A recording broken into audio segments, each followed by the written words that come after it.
श्रीशैलेशदया पात्रं दीभक्त्यादिगुणार्णवम् यतीन्द्रप्रवणं वन्दे रम्यजामातरं मुनिं लक्ष्मीनाथसमारम्भां नाथज्ञामुनमध्यमाम् अस्मदाचार्यपर्यन्तां वन्दे गुरुपरम्पराम् आचार्यं तिरुवडिगळे शरणं हरे रामेति कृष्णेति नाम संकीर्तनं सदा लोकक्षेमाय कुर्वन्तं प्रेमिकं सद्गुरुं भजे यत्प्रसादेन वचसां प्रसादादिगुणोदयः साविर्भवतु वाग्देवी मयि वाचा प्रसन्नया नारायणं नमस्कृत्य नरं चैव नरोत्तमं देवीं सरस्वतीं व्यासं ततो जयमुदीरये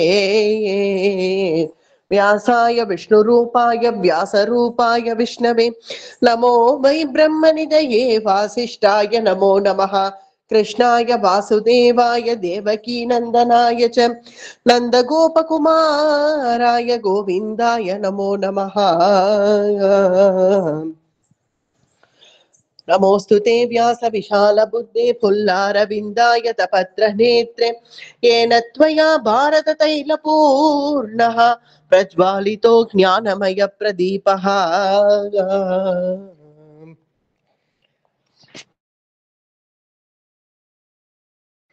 பகவத்கீதையில 16வது அத்தியாயம் பூர்த்தியாச்சு. அல்ல பகவான் தெய்வீக சம்பத்து அப்படிங்கிறது என்ன, அசுர சம்பத்து அப்படிங்கிறது என்ன அப்படிங்கறத விவரிச்சான். தெய்வ சம்பத்தோட கூட இருக்கணும் அப்படின்னு தான் பெரும்பாலானவர்களுடைய ஆசை. ஆனா நேற்றைய தினம் அசுர சம்பத்துகள் எல்லாம், அசுர குணங்களை அனுபவிக்க அது தெரிஞ்சுக்க நமக்கே இதுல ஒரு சில குணங்கள் இருக்குங்கிறது புரிஞ்சிருக்கும் எல்லாருக்குமே. ஏன்னா நம்ம எதெல்லாம் இது அசுர குணம்ங்கிறது தெரியாமலேயே நம்ம இருந்திருக்கோம். ஒருத்தரை பார்த்து ஹேளனம் பண்றதோ இல்ல கை கொட்டி சிரிக்கிறதோ, ஒருத்தருடைய கவலையை பார்த்து நம் சந்தோஷப்படுறது, இதெல்லாம் ஒரு விதமான அசுர குணங்கள் தான் அப்படிங்கிறத பகவான் சொல்லிட்டான். அதை நம்மளை அறிஞ்சோ அறியாமலோ நாம் ஒரு சில சமயங்கள் அதை செஞ்சிருப்போம் ஒவ்வொருத்தருடைய வாழ்க்கையிலையுமே. அப்படி இருந்தால் அதை விலக்கிக்கணும் அப்படிங்கிறத தெரியப்படுத்துறதுக்காக தான் இந்த 16வது அத்தியாயமே. நம்மளை அறியாமலோ அறிந்தோ ஒருவேளை நம்ம அப்படி இருந்திருந்தா அதை நம்ம திருத்திக்கணும், மாத்திக்கிறதுக்கு இது ஒரு வாய்ப்பு. அதுக்காக தான் 16வது அத்தியாயம் இதெல்லாம் விவரிக்கப்பட்டது. அதுல அசுர சம்பத்து உடையவர்கள் பகவானை அடையவே ரொம்ப வெகு காலங்கள் ஆகும் அப்படிங்கிறது பூர்ணமான அசுர சம்பத்து. அதாவது கொலையில ஈடுபடுறவர்களோ இல்ல திருட்டுல ஈடுபடுறவர்களோ பூர்ணமான அசுர சம்பத்து உடையவர்கள். ஓரளவுக்கு ஒரு அறகுறை சாத்விகராகவாவது இருக்கக்கூடியவர்கள் என்ன நினைப்பார்கள், நமக்கு எப்போ இந்த தெய்வீக குணங்கள்லாம் வருமோ அப்படின்னு நினைக்கிறவர்களுக்கு தான் ஒரு உபாயமாக 3 குணங்களை விளக்கினாலே அது தன்னால வரும் அப்படின்னு சொல்லப்பட்டது. காமம், குரோதம், லோபம். காமம்னா நமக்கு அது அதி ஆச்சரியமான ஒரு இச்சை, அதுதான் காமம். காமம், குரோதம் அப்படிங்கிறது எல்லாத்துக்குமே கோபப்படுறது, ஒரு விதமான ஒரு டென்ஷனா இருக்கக்கூடிய ஒரு நிலை எப்போதுமே, அது குரோதம். அடுத்த லோபம் அப்படிங்கிறது லோபித்தனம், பேராசை. எல்லாமே தனக்கு கிடைச்சிடணும் அப்படின்னு நினைக்கக்கூடிய ஒரு பேராசை, எவ்வளவு கிடைச்சாலும் போறல இன்னும் வேணும் அப்படின்னு நினைக்கக்கூடியது லோபித்தனம். இது 3 தோஷங்களை விளக்கினாலேயே தெய்வீக குணங்கள் தன்னால சேரும் அப்படிங்கிறத 16வது அத்தியாயத்துல கடைசியில முடிக்கரிச்சே கண்ணபிரான் தஸ்மாத் சாஸ்திரம் பிரமாணம் தே கார்யா காரிய வியவஸ்திதௌ அப்படின்னு சொல்லி முடிச்சா. சாஸ்திர பிரமாணத்தோட கூட எல்லா காரியங்களையுமே செய்யணும். எதுவுமே பிரமாணம் இல்லாத காரியத்தை சாஸ்திரங்கள் தான் பிரமாணம். நம்ம ரிஷிகள் எழுதின ஸ்மிருதி ரிஷிகள் எழுதினது. ஸ்ருதி அப்படிங்கிறது ரிஷிகள் அவர்களுடைய ஞானத்தினால அதை கண்டுபிடிச்சார்கள். ஸ்ருதிங்கிறது யாரும் எழுதினது கிடையாது, வேதம் அப்படிங்கிறது. அதை ஒவ்வொன்னா அவர்கள் கண்டுபிடித்தார்கள் ரிஷிகள். அத்தகைய சாஸ்திரங்கள் நமக்கு பிரமாணமா இருக்கிறச்சே சாஸ்திர பிரமாணங்களை கொண்டு நம் எந்த காரியமாக இருந்தாலும் செய்யணும். பிரமாணம் இல்லாத காரியங்களை நாம் செய்யக்கூடாது அப்படிங்கறது தான் 16வது அத்தியாயத்துல ஜாக்கிரதப்படுத்தினான் பகவான். சாஸ்திர பிரமாணம் இல்லாம நீயா உன்னை கல்பிச்சுண்டு இதுதான் என்னுடைய கொள்கை, இதுதான் என்னுடைய வேதம்னு நீயா உன்னை கல்பிச்சு வச்சுட்டு உட்காந்து அதன்படி நடக்கிறவர்களுக்கு, எந்த பிரமாணமுமே இல்லாம நடக்கிறவர்களுக்கு இந்த மார்க்கம்ங்கிறது ரொம்ப துர்லபம். அவர்கள் கோட்டிகல்ப காலம் ஆகும் பகவானை அடையறதுக்கு அப்படிங்கிறபடி 16வது அத்தியாயம் பூர்த்தியாச்சு.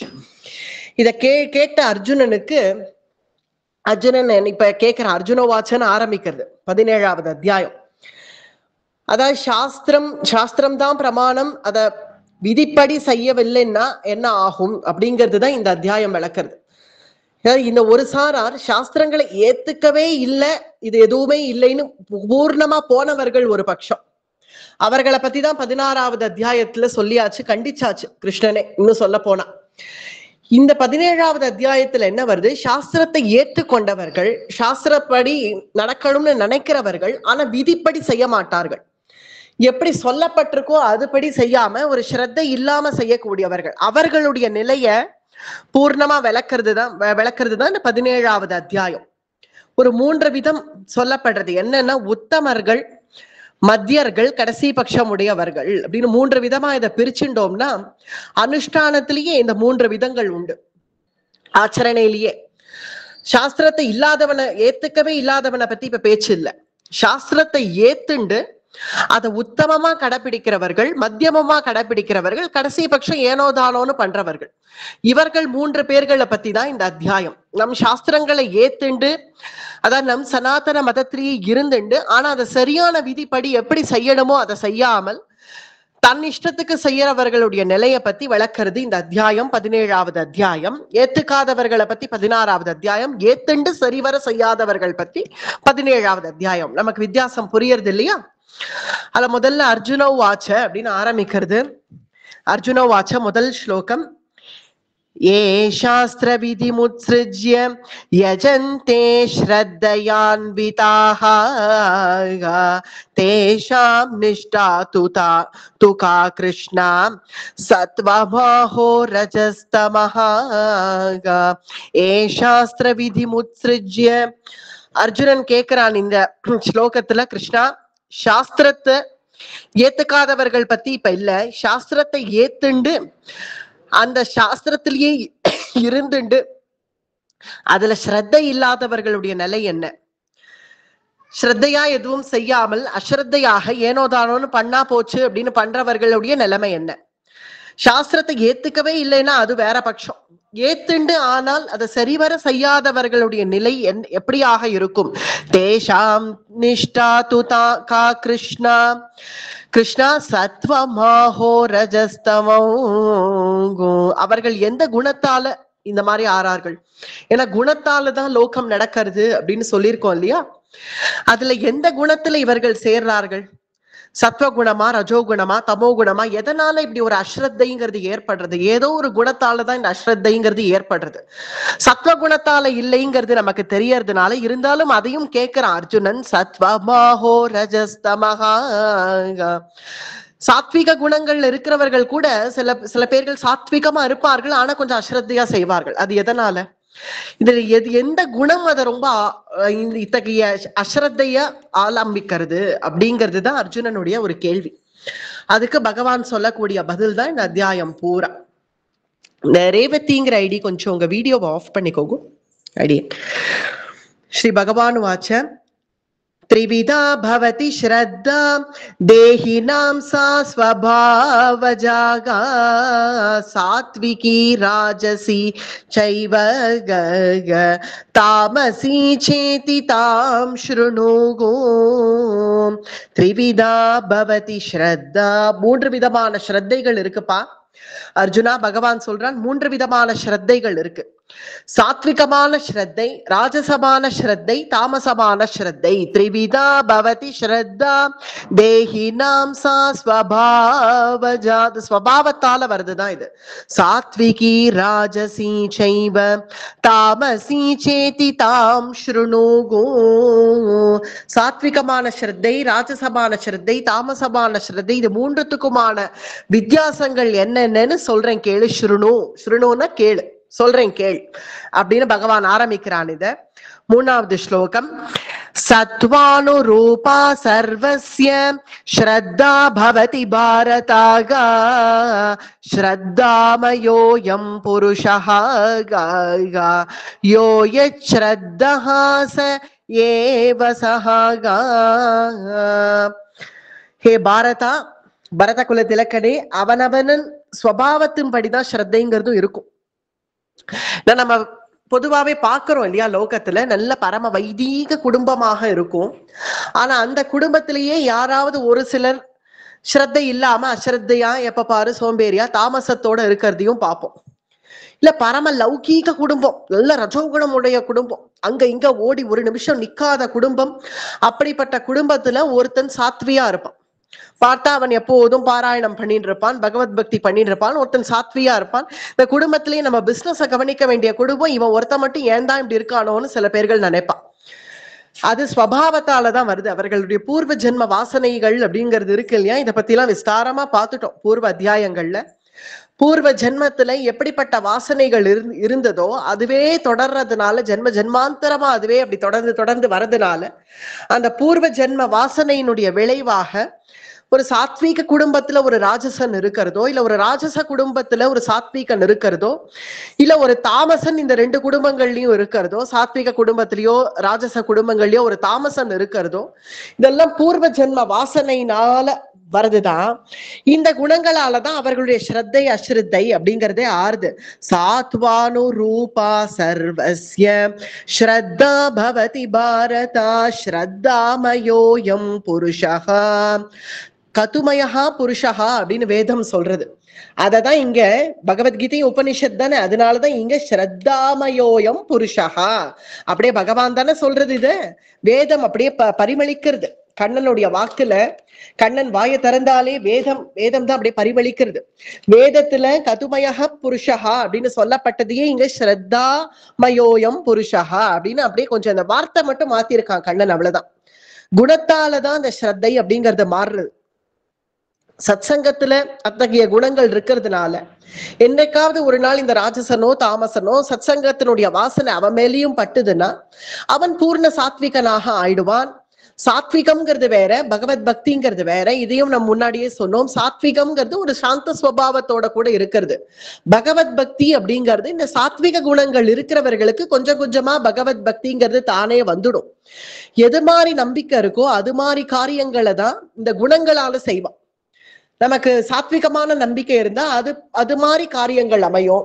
ராஜசமான விஷயங்கள்ல நம்ம ராஜசமான நம்பிக்கை இருந்தா அது மாதிரி காரியங்கள் தான் நாம் செய்வோம். தாமசம் அதே போல.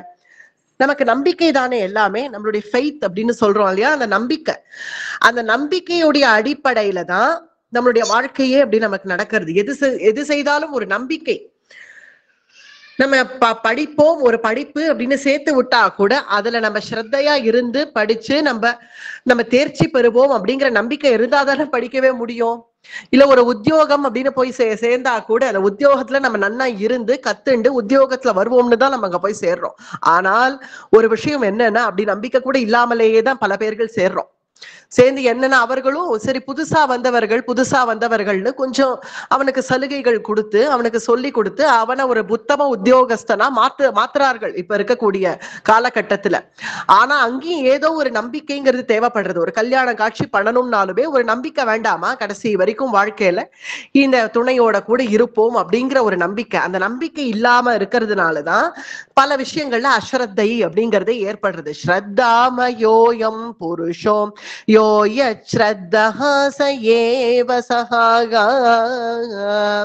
அஸ்ரத்தை ஏற்பட காரணம் நமக்கு நம்பிக்கை. எந்த மாதிரியான பாவங்கள்ல நமக்கு நம்பிக்கை ஏற்படுறதோ அது மாதிரியே நம் வாழ்க்கையும் நடக்கிறதுனால அஸ்ரத்தையும் ஒரு விதமான நம்பிக்கையின்மையினால அஸ்ரத்தை ஏற்படுறது. ஏதாவது நீ நல்லா இருப்படா, இந்த உத்தியோகத்துல போய் சேருனா அதை எவன் கண்டா அப்படிங்கிற ஒரு அஸ்ரத்தை. ஏன்னா அதுல நம்பிக்கை இல்லை. அந்த உத்தியோகத்துல போய் சேர்ந்தா நம்ம நன்னா இருப்போங்கிற ஒரு நம்பிக்கை இல்லை. சரி விவாகம் பண்ணிக்கோ, நீ நன்னா இருப்ப அப்படின்னு அதை எவன் கண்டான் அப்படின்னு ஒரு அஸ்ரத்தை ஏற்படுது. ஏன்னா அந்த விவாகத்திலேயே நம்பிக்கை இல்லை. அதனால நம்பிக்கையை நம்ம வச்சுக்கிறதுலதான் நமக்கு ஸ்ரத்தையோ அஸ்ரத்தையோ ஏற்படுறது அப்படிங்கிறத விளக்குறது 3வது ஸ்லோகம். அடுத்த 4வது ஸ்லோகம். யஜந்தே சாத்விகா தேவான் யஜந்தே சாத்விகா தேவான் யக்ஷ ரக்ஷாம்சி ராஜசாகா பிரேதான் பூதகணாம்ச்சான்யே யஜந்தே தாமசா ஜனாஹ. இந்த 3 விதமான குணங்கள்ல யார் யார் எதை வழிபடுறார்கள் அப்படின்னு இந்த ஸ்லோகத்துல சொல்றான் பகவான். நல்ல சாத்விக குணங்கள் உடையவர்கள் தேவர்களை வழிபடுறார்கள்.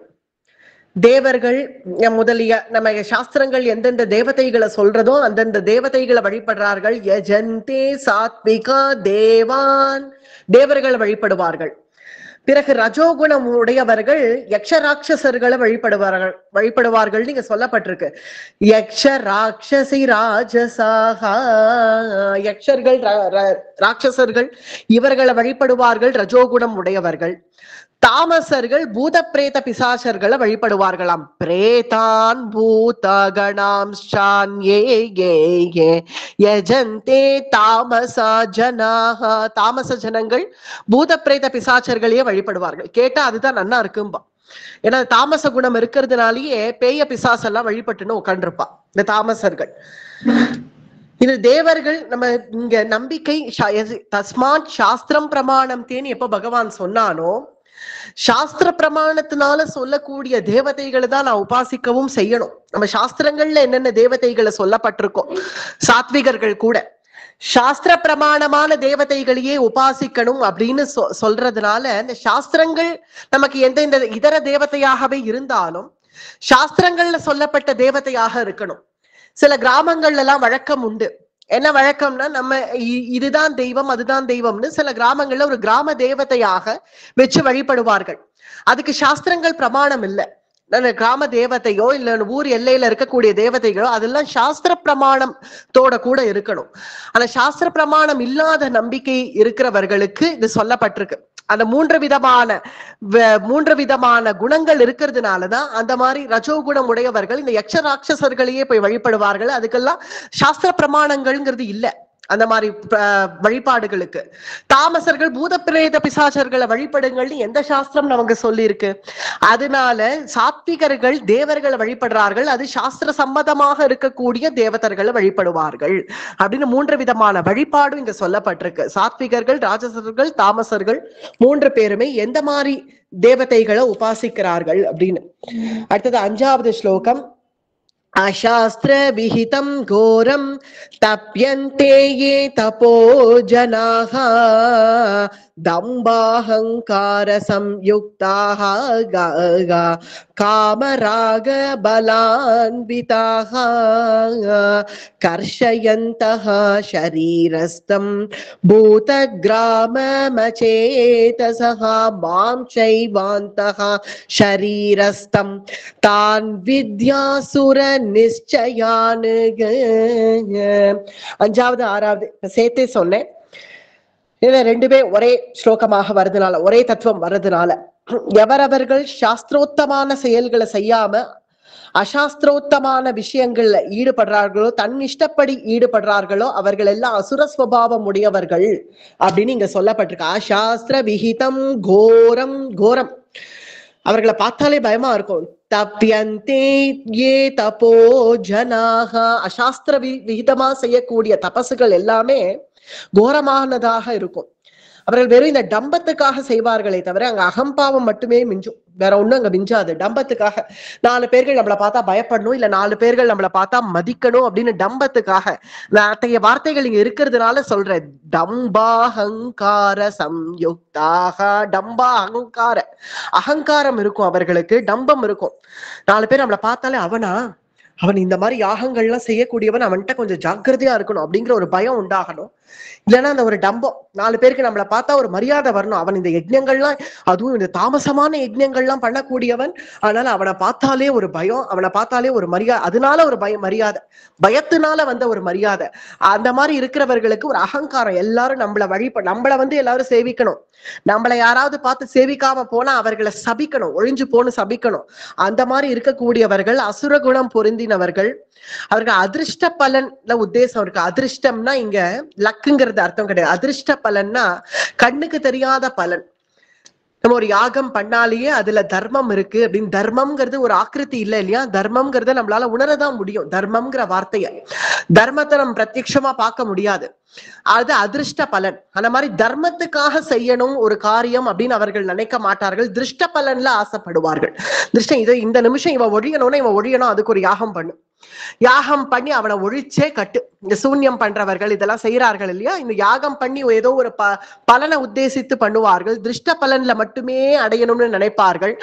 அத்தகையவர்கள் அசுர குணம் பொருந்தினவர்கள். கர்ஷயந்தஹா ஷரீரஸ்தம் பூத கிராம மசேதசஹா மாம் சைவாந்தஹா ஷரீரஸ்வம். மாம்னு தன்னை காட்டிக்கிறான் பகவான். இழைப்பே இல்லாத பகவானை கூட இழைக்க வச்சுடுறாளாம் அவளை. நேற்று தினமே சொன்னோம் இல்லையா, ஒரு தகப்பனாருக்கு ஒரு தாயாருக்கோ தன்னுடைய குழந்தைகள் நாம் சொன்னதைப்படி கேட்கல, சன்மார்க்கத்துல இல்ல, வேற மார்க்கத்துல போறார்கள்னா அந்த தாயார் தகப்பனார் கவலையிலேயே இழைப்பார்கள். அது போல ஒரு கவலைதான் பரமாத்மாக்கும். நம்ம எல்லாருக்கும் ஆதி புருஷன் அவன் தானே எல்லாருக்கும் ஜெகத்பிதா. அப்படி இருக்கக்கூடிய பரமாத்மாக்கு நம் சாஸ்திரங்களை விதியோட நம்ம விதிச்ச சாஸ்திரங்களை மீறி இவன் இப்படி போறானே, துஷ்ட மார்க்கத்துக்கு போறானே அப்படின்னு வருத்தப்படுவனாம் பகவான். இந்த மாதிரி இருக்கானேன்னு பகவானே வருத்தப்பட்டு இழைக்கிறாப்புல செய்யறான், என்னையே இழைக்க வச்சிடுறாங்க. மாம் சைவாந்தஹா ஷரீரஸ்தம். அப்படியே சரீரத்தை போட்டு வாட்டிப்பார்கள். கடுமையான விரதங்கள்லாம் இருப்பா. இவன் ஒழியணும் அப்படிங்கிறதுக்காகவே உபவாசம் இருக்கேன்னு இருப்பான். அது ஏன் இருப்பான்னு தெரியல. ஏன்னா காரணம் இவன் ஒழியணும், இவன் ஒழியறதுக்காக நான் எந்த எக்ஸ்ட்ரீமுக்கு வேணாலும் போவேன் அப்படின்னு.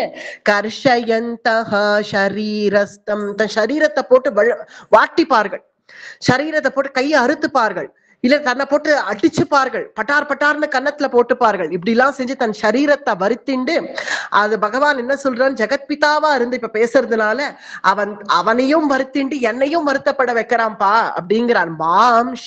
மாம் சைவாந்த ஷரீரஸ்தமு கோங்கோம் தான் வித்யாசுர நிச்சயான்னு. அவன் அசுர குணம் தான் நிச்சயம், அசுர குணம் உடையவன்னு தெரியறது. ஏன்னா பகவானுக்கு சக்கரத்தை எடுத்து அவன் தலையை சீவறதுக்கும் தெரியும், இப்படி இருக்கானேன்னு வருத்தப்படவும் தெரியும். தகப்பனார் போலதான், ஒரு தாயார் தகப்பனார் எப்படியோ அப்படிதான். ஓங்கி உன்னை அடிப்பேன் ஜாகிரதை, ஒழுங்கா சன்மார்க்கத்துல இரு அப்படின்னு அடிக்கவும் அடிப்பான் தகப்பன். இல்லைன்னா இப்படி போறானே அப்படின்னு வருத்தமும் படுவான். இந்த சிசுபாலாதிகளை எடுத்து அடிச்சிருக்கான் பகவான், சக்கரத்தை எடுத்து ஒரே சீவி இருக்கான். கம்சாதிகள் எல்லாம் போட்டு அடிச்சு வதமும் பண்றான், ஹிரண்யாதிகள் எல்லாம் போட்டு கிழிச்சும் போடுறான்.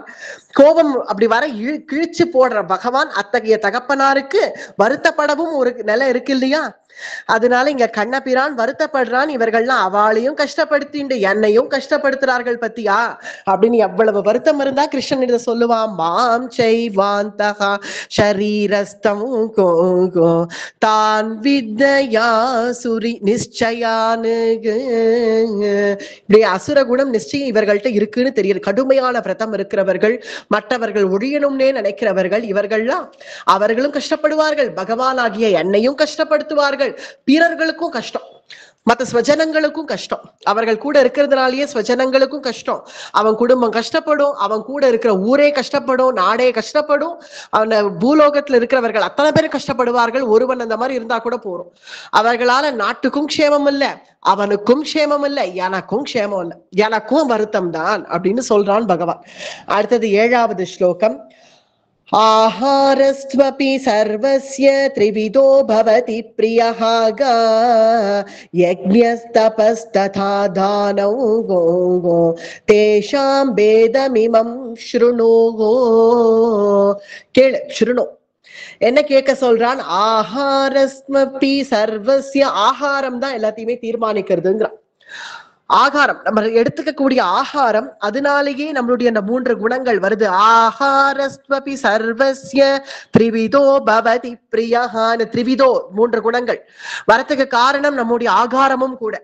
குணங்கள் அப்படி இருக்கிறதுனாலயும் ஆகாரம் அப்படி தேடுறோம், ஆகாரம் அப்படி போறதுனாலயே குணங்களும் அப்படி அமையிறது. ரெண்டும் ஒண்ணுக்கு ஒண்ணு கோரிலேட்டட்.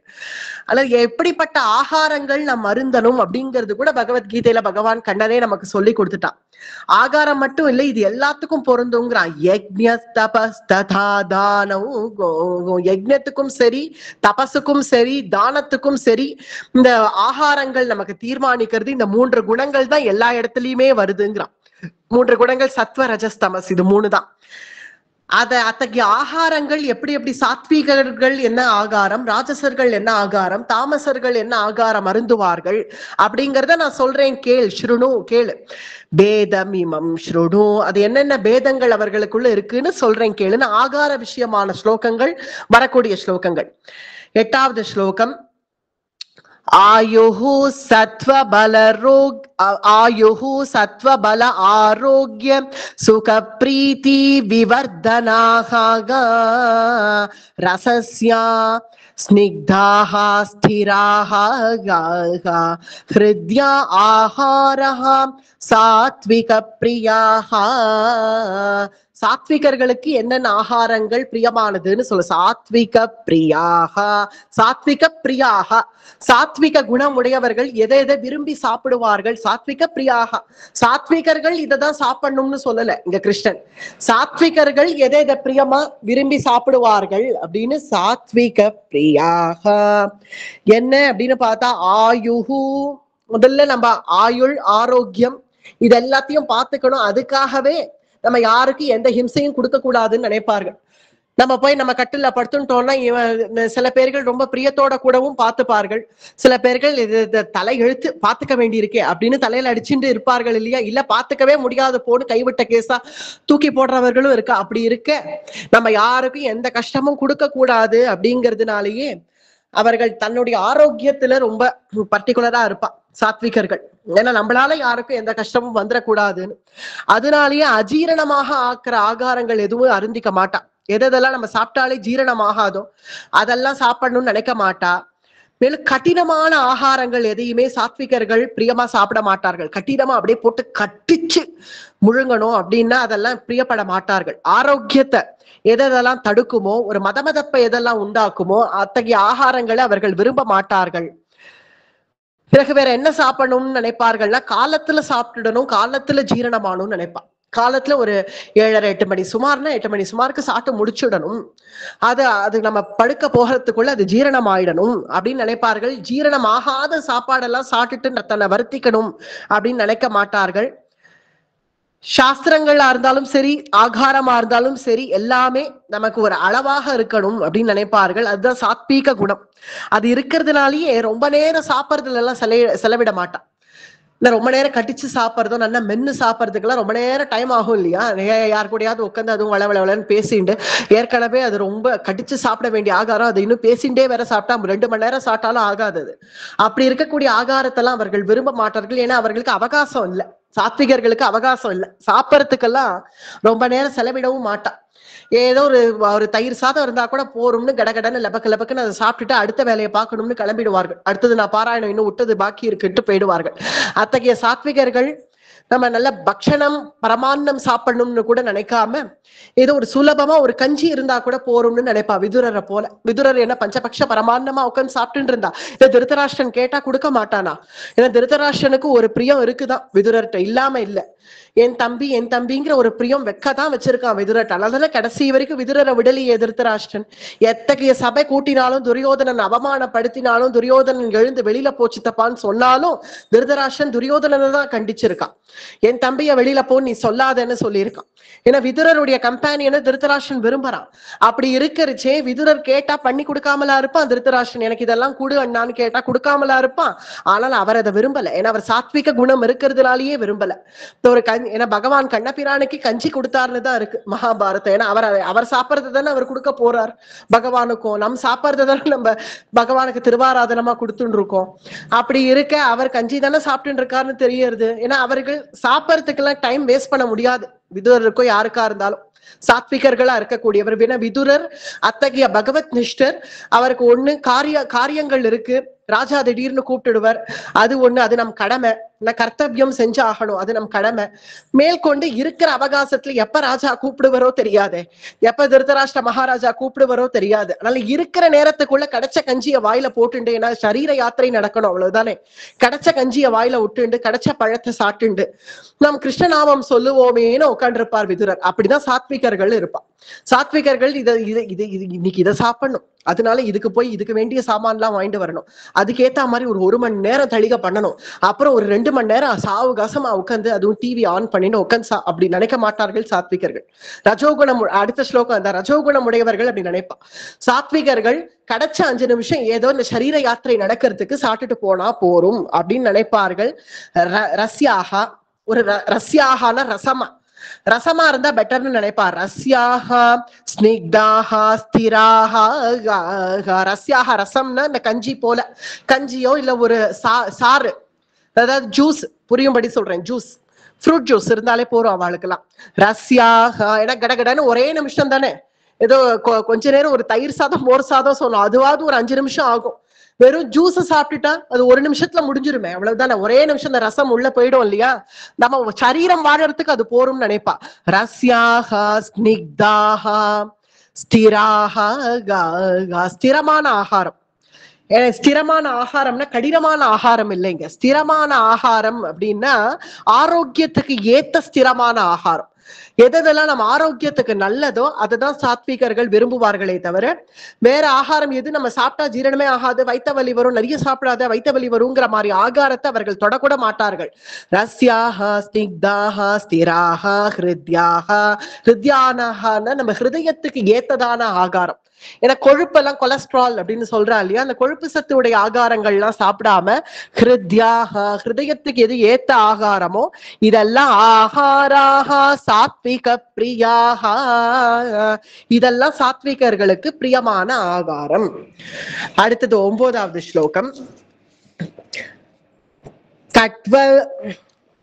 கட்வல்ல லவணாயுஷ்ண தீக்ஷ்ணஹ ரோக்ஷ விதிதாஹினஹ. ஸ்லோகமே கடினமா இருக்கு. ஆஹாரா ரஜசஸ்வேஷ்டாகா துக்க சோகயமா பிரதாஹ. ரஜோகுணம் பொருந்தினவர்களுடைய ஆகாரம் என்னென்ன அப்படின்னு, கட்டு கட் வலம் லவணாக. கட்டுனா கசப்பு, நல்ல கசப்பு. சில பேர்களுக்கு பிடிக்கும், அது பாவக்காயா சாப்பிடுவான், ஏன்னா நல்ல கசப்பு. எப்பவுமே இந்த பிட்டர் டேஸ்ட் அப்படிங்கிறது சில பேருக்கு பிடிக்கும். நல்ல கசப்பா இருக்கணும் அவர்களுக்கு, எதுவா இருந்தாலும் கசப்பா இருக்கணும். மருத மாத்திரையை கூட கடிச்சே சாப்பிடுவார்கள், கசப்பா இருக்கணும் அவர்களுக்கு. கட்டுனா கசப்பு. அம்ல அம்ல கட்டு அம்ல அப்படின்னா புளிப்பு, நல்ல புளிப்பு தூக்கலா இருக்கணும் அம்ல. லவணா லவணான உப்பு, நல்ல உப்பு தூக்கலா போடும்பா, உப்பு நல்ல உப்பு தூக்கலா இருக்கணும். அதி உஷ்ணாக, நல்ல சுட சுட சுடன்னு இருக்கணும், கொஞ்சம் ஆறி போனா கூட சாப்பிட மாட்டா. அதி உஷ்ணாக, நல்ல சுட சுட சுடன்னு இருக்கணும். தீக்ஷ்ணா, தீக்ஷ்ணான நல்ல காரமா இருக்கணும், கார சாரமா இருக்கணும். நல்ல தீக்ஷ்ணா, காரமே இல்ல சாப்பிடவே மாட்டேன்ருவா. அப்புறம் ரூக்ஷா, ரூக்ஷானா நல்லா உலர்ந்தது, அதாவது வெத்தல் வடாம்லாம் போட்டு நல்லா உலர்த்தப்பட்ட ஆகாரம். அதை நல்லா எண்ணெயில போட்டு பொரிச்சு கொடுக்கணும், நல்ல எண்ணெயில போட்டு பொரிக்க கூடியது இத்தகைய ஆகாரங்கள். அப்புறம் எரிகின்ற உணவு, இந்த கத்திரிக்காய்னு ஒண்ணு இருக்கும், அதை நல்லா சுட்டு அப்படி சாப்பிடுறதுன்னு ஒரு பழக்கம் இருக்கு இல்லையா, அந்த மாதிரி எரிச்சு சாப்பிடுறது. இதெல்லாம் பெரும்பாலும் நம்ம எல்லாருக்கும் இதுதான் பிடிக்கும், உண்மையை சொல்லணும்னா அதுதான். அந்த மாதிரி நல்ல காரமா புளிப்பா உப்பா நல்ல வறுத்து நல்ல பக்ஷணமா போக்கியமா இப்படி சாப்பிடக்கூடிய ஆகாரங்கள் ரஜோகுணம் பொருந்தினவர்கள். ரஜகுணங்கள் இருக்கிறதுனாலதான் இத்தகைய ஆகாரங்கள் தேவைப்படுறது. இதை பகவத்கீதை படிச்சுதான் தெரியணுங்கிறது இல்ல, நம்ம எல்லாருமே பெரும்பாலும் இந்த ஆகாரத்தை தான் விரும்புறோம். ஆஹாரா ரஜசேஷ்டா துக்க சோகாமய பிரதாஹா. இத்தகைய ஆகாரங்கள் நமக்கு துக்கத்தை கொடுக்கும், சோகத்தை கொடுக்கும். எதனால நம்ம பெரும்பாலும் இதை தானே அருந்துறோம். என்ன துக்கம் என்ன சோகம்னா, துக்கம் கொடுக்கறது. எதையாவது நம்ம நிறைய நன்னா இருக்கு, நம்ம நாக்குக்கு நன்னா இருக்குங்கிறதுக்காக நிறைய சாப்பிட்டுட்டோம்னா அது சரீர விதமான விஷயங்கள் இப்ப உடனே வேணா தெரியலையே தவிர பின்னாடி தெரியும், அதனோட இம்பாக்ட் அப்படிங்கிறது பிற்காலத்துல தெரியும். அதனால அது ஒண்ணு. மற்றொன்று என்னன்னா, அது துக்க சோகம். எதனாலன்னா, நமக்கு ஏத்தபடி சரியா இல்லைன்னா கோபம் வரும். ஏன் காரம் சரியா போடல, ஏன் உப்பு சரியா போடல அப்படின்னு ஒரு கோபம், அதுல ஒரு சண்டை, அதுல ஒரு வெஞ்சல், அது கைத்தடி வரைக்கும் கொண்டு போய் சேர்த்துடும். அது கையில ஒத்தரை அடிச்சுக்கிற வரைக்கும் அதை கொண்டு போய் சேர்த்துடும். அதனாலேயே துக்க சோகம். ஏன்னா ஆகாரம் சரியா தனக்கு ஏத்த மாதிரி இல்லைன்னா அந்த நாக்க கட்டுப்படுத்துறதுங்கிறது ரொம்ப கஷ்டம். ரெண்டே விஷயம் தான், 2 இந்திரியம். இது 2 எதுக்குமே அடங்காது. ஒண்ணு நம்முடைய நாக்கு, ஒண்ணு நம்முடைய மனசு.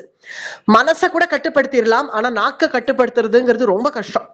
அப்படி நாக்க கட்டுப்படுத்தணும்னு வரச்சே கூட நமக்கு ஏத்த மாதிரி இந்த உப்பு இல்லைன்னா, புளிப்பு இல்லைன்னா, காரம் இல்லைன்னா அப்படி திட்டுன்னு திட்டி அந்த திட்டுல அவாமரட்டியும் திட்ட அதை அப்படியே கை சண்டை வரைக்கும் கொண்டு போய் விட்டு குடும்பத்தையே பிரிக்கிறதுக்கு இந்த ராஜசமான ஆகாரமே நமக்கு சோகத்தையும் துக்கத்தையும் கொடுத்துடுறது.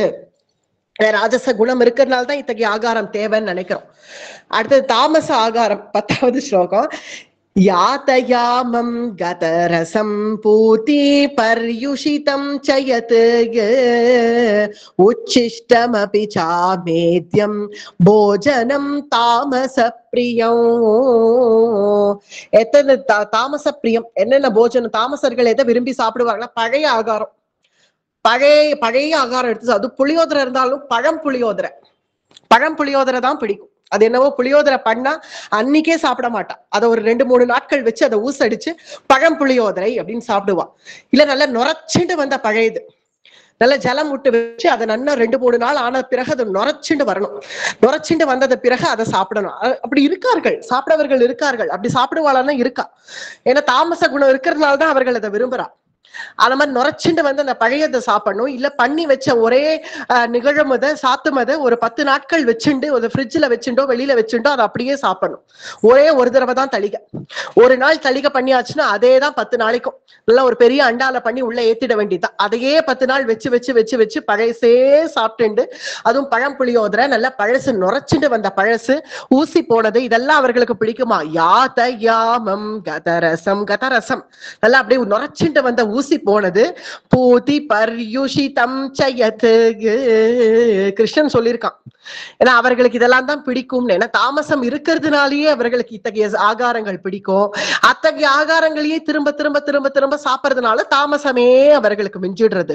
உச்சிஷ்டமபி சாமேத்யம் போஜனம் தாமச பிரியம். உச்சிஷ்டம், உச்சிஷ்டம்னா பிறரால உண்டப்பட்டது. யாராவது சாப்பிட்டுட்டு ஒரு எச்சில் ஏதாவது வச்சா கூட அதை கொண்டா நான் சாப்பிடுறேன், இது எச்சில் பா பரவாயில்ல கொடுன்னுவா. உச்சிஷ்டம், உச்சிஷ்டம்னா அதுக்கு அதான் அர்த்தம், பரவாயில்ல. அது என்னமோ பிறருடைய எச்சில சாப்பிடுறதே அவர்களுக்கு ஒரு சுகமா இருக்கும். உச்சிஷ்டமபி சாமேத்யம் போஜனம் தாமச பிரியம். தாமசர்கள் இத்தகைய போஜனங்களை விரும்பி சாப்பிடுவார்கள்.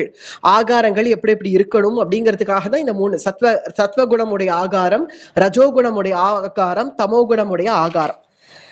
அடுத்தது 11வது ஸ்லோகம் ஆகாரங்கள் சொல்லிட்டாரு இல்லையா. அடுத்தது யஜ்ஞத்தை பத்தி சொல்றான். யஜ்ஞத்திலும் இந்த 3 குணங்கள் இருக்கு.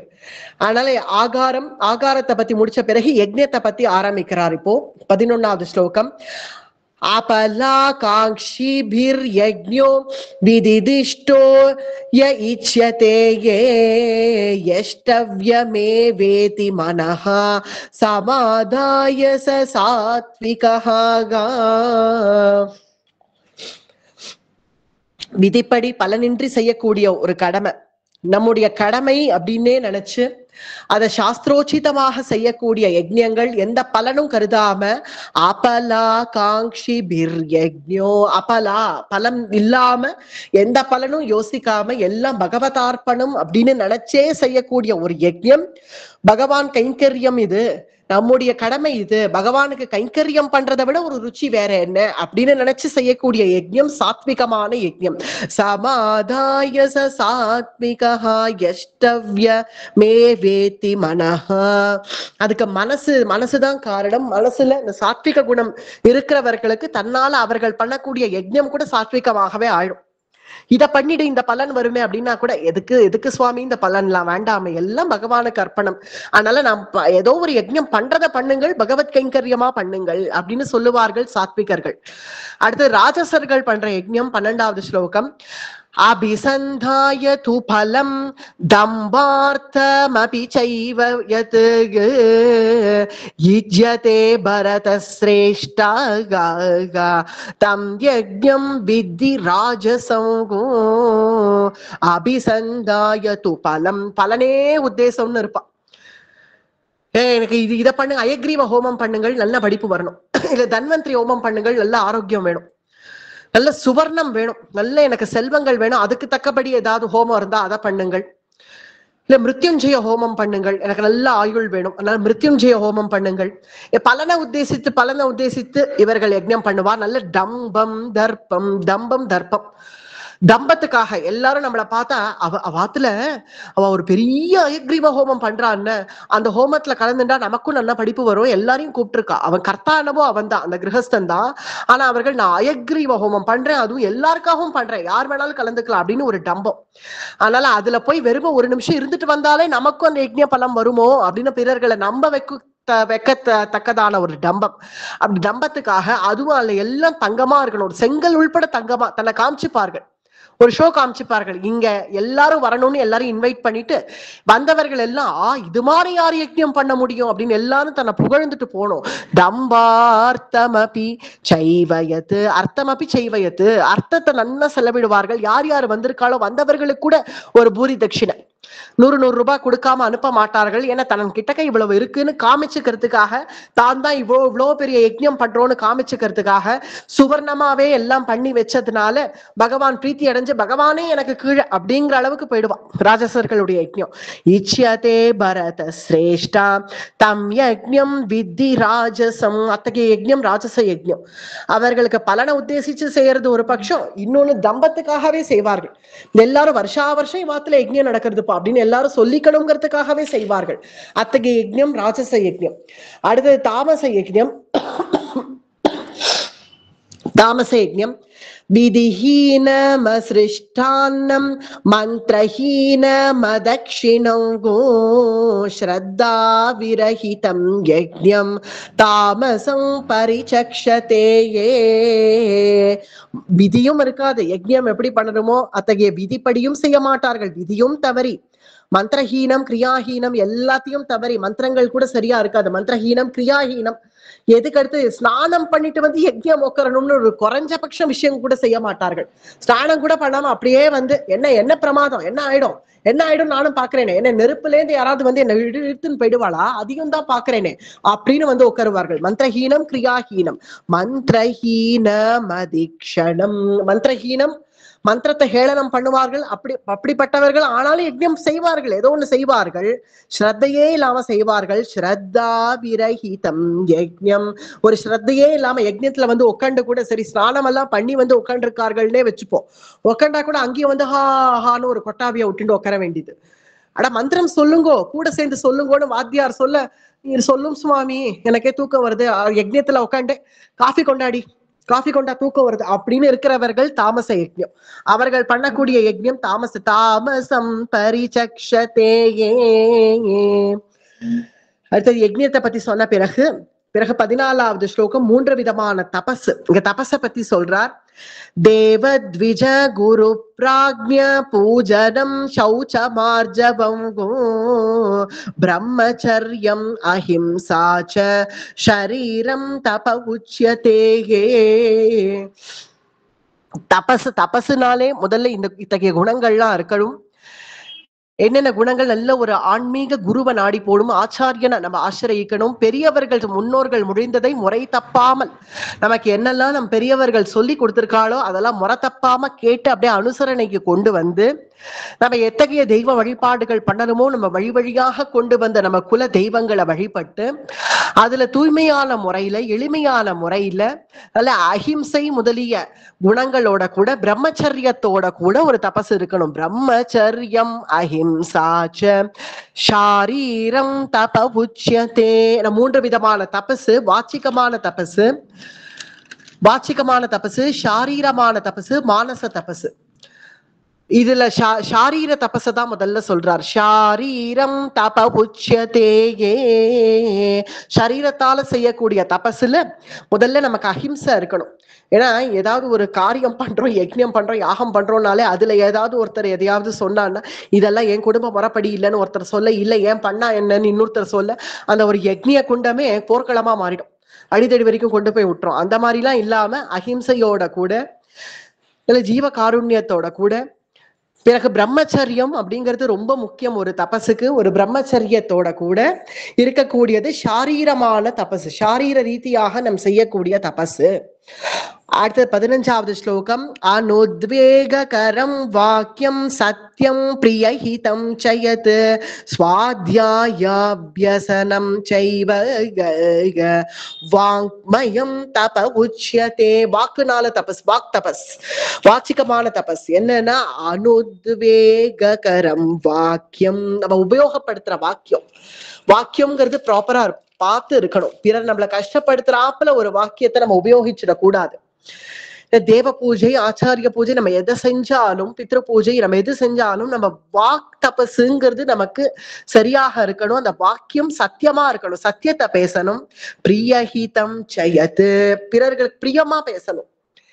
பிரியமா பேசுறோம். இங்க இங்க ரெண்டு விதமான வியாக்கியானம் நமக்கு இருக்கு. பாஷ்யக்காரர் கொடுக்கிறது பிரியஹிதம் அப்படின்னா பிறருக்கு பிரியமா பேசணும் அப்படிங்கிறதுக்காக அவர்களுக்கு எது ஹிதமோ அதை சொல்லிடக்கூடாது. அவ எதை நினைக்கிறாளோ அதுதான் ஹிதம்னு நினைச்சுன்னு சொல்லிடக்கூடாது. சில பேர்கள் தப்பான விஷயங்களை சொல்றச்சே சரிப்பா செய் பரவாயில்லையே அப்படின்னு அவர்களுக்கு பிரியமா பேசணுங்கிறதுக்காக அப்படி சொல்லிடக்கூடாது. தப்புங்கிறத சொல்லணும், ஆனா அதையே பிரியமா சொல்லணும். இல்லப்பா அப்படி பண்ணாதப்பா, தப்புப்பா, நீ சரின்னு நினைக்கிறப்பா, ஆனா அது தப்பு அப்படிங்கிறத சொல்லணும். அதுக்கான திருப்தி வேணும், தைரியம் வேணும்.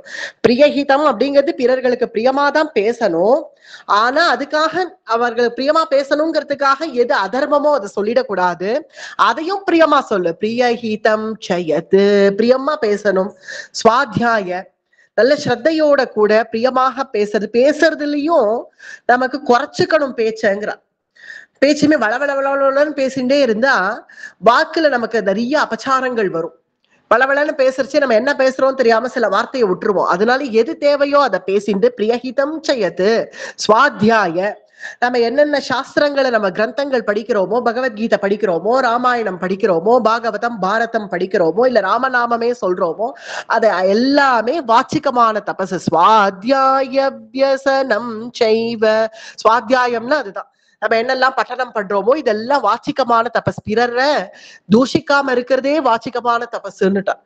பிறர் அப்பிரியமா பேசுறதே வாச்சிகமா, அப்பிரியமா பேசாம இருக்கிறதே வாச்சிகமான தபசு. நம்ம உபயோகிக்கிற வார்த்தைகள், வாக்கியம், அதுதான் அனுத்வேகரம் வாக்கியம்.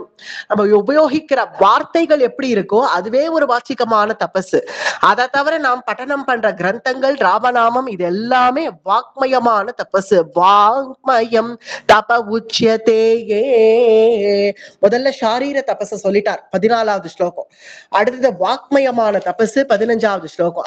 அடுத்தது 16வது ஸ்லோகம் மானசீக தபசு. மனசை கட்டுப்படுத்தி அதனுடைய தபசு.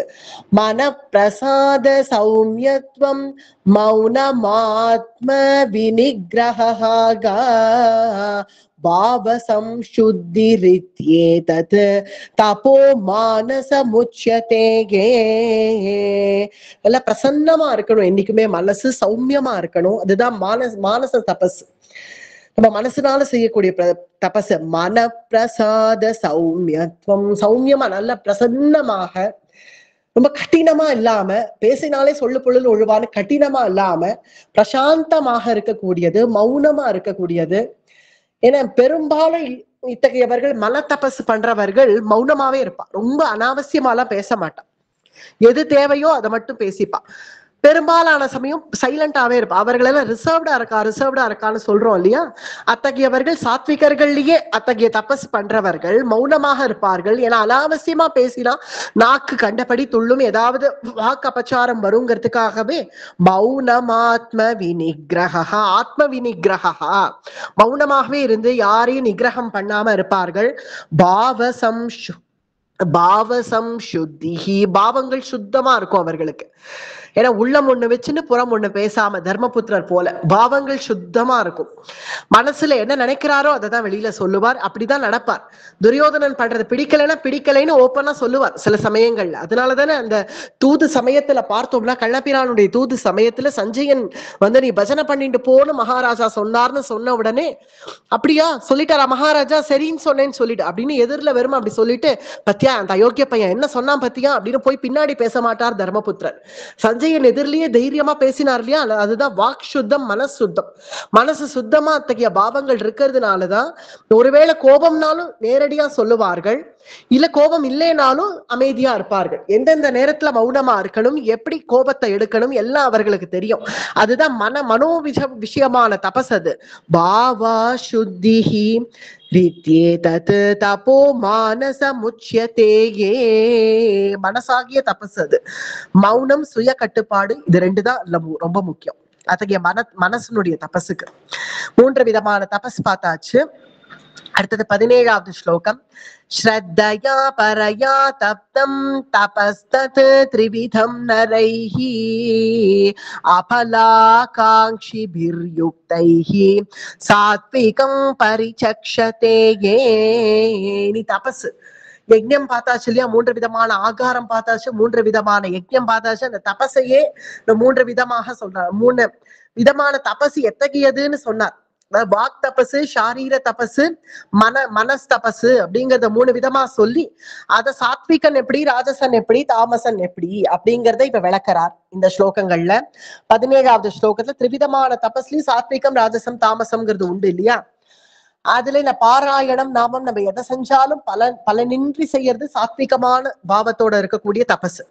சௌமியமா இருக்கணும், மனசு சௌமியமா இருக்கணும்னு பூர்வ ஸ்லோகத்துல சொன்னார். மனஹா பிரசாதஹா சௌமியத்துவம் அப்படின்னா இந்த 2 ஸ்லோகம், இந்த 17, 18 ரெண்டுத்தையும் பார்த்தா ஸ்ரத்தையா பாராயணம் பண்றதோ இல்ல ஸ்ரத்தையா தபஸ் பண்றதோ பலனின்றி எல்லாம் பகவதார்ப்பணமா பண்றது ஒரு சாத்விகன் பண்ணக்கூடிய ஒரு தபசு. ராஜசன் பண்ணக்கூடிய இந்த 3 தபஸ்ல எதுனாலும், மனோ தபசா இருந்தாலும் சரி, வாக் தபசா இருந்தாலும் சரி, ஷாரீர தபசா இருந்தாலும் சரி, பலனின்றி ஸ்ரத்தையா பண்றது சாத்விக குணம், சாத்விகன் பண்ணக்கூடிய தபசு.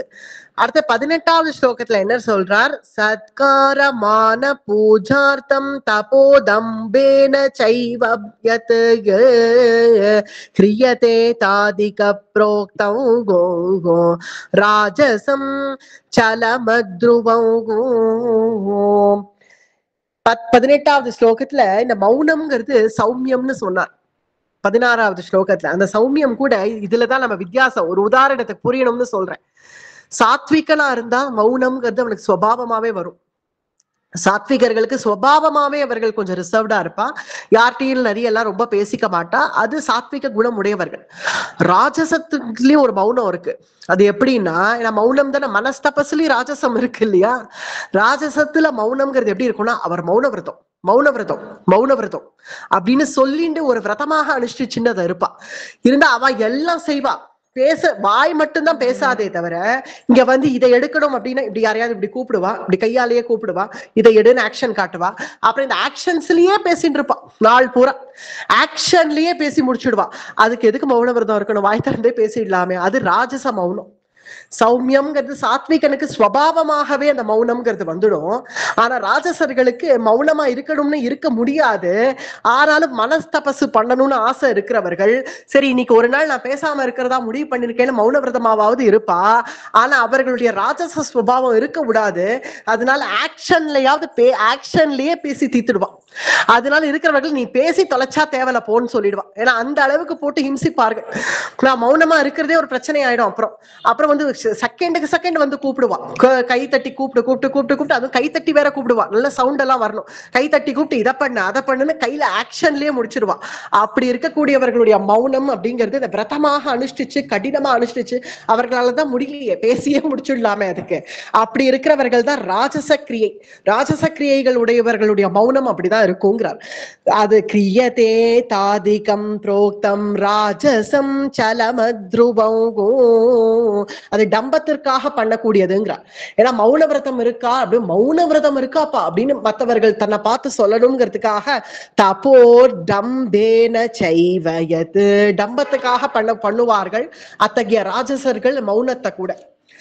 அடுத்து தாமசர்கள் என்ன பண்றார்கள்? அடுத்த ஸ்லோகம் மூட கிராஹே நாத்மனோ யத் பீடயா கிரியதே தபஹா பரஸ்யோத்சாதனார்த்தம் வாகா தத்தாமச முதாஹ்ருதம்.